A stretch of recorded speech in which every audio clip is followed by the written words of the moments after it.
Good evening, Professor. This is Laura DiPentima, and this is my assignment for this week's Beyond the Classroom.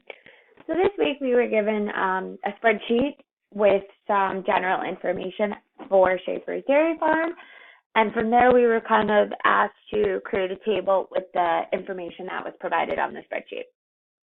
So as you can see here, I have my finished product, but just to kind of break it down a bit, I have a little preliminary one over here.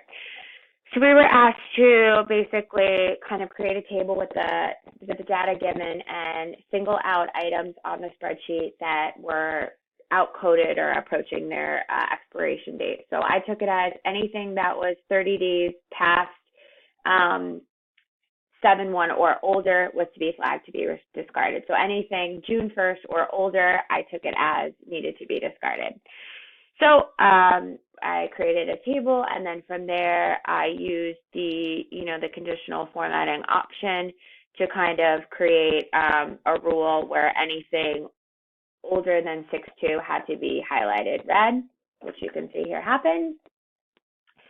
And we were asked to create a logic function where anything that was highlighted red would need it to be discarded, and anything that was not highlighted and was okay was to be left blank. So as you can see on my completed spreadsheet, we see the discard for everything that's within the expiration range. And if I switch back to my filter, you can see all the original data. So everything that was still okay is left blank. And we were asked to apply a filter to only show the discarded items, which is why in my finished product you only see that.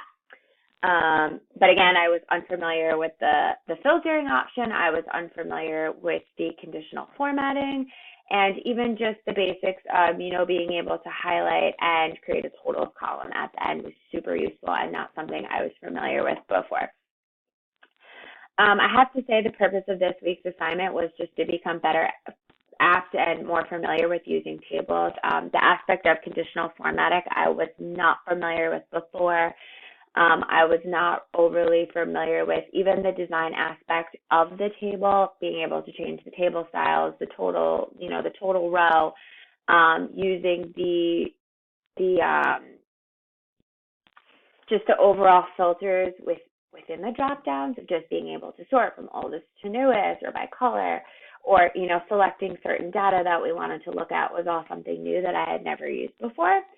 So that was great to know. And yeah, pretty much everything I learned, minus being able to freeze the panes, I was unfamiliar with. I have to say I struggled a bit this week, more so than before, because I felt like a lot of this information was something I had never really used or come in contact with, because I feel like it's a little bit more on an expert level. So not a lot of people, use this level of Excel intelligence, for lack of a better word. So I really appreciated the lesson this week, and thank you so much.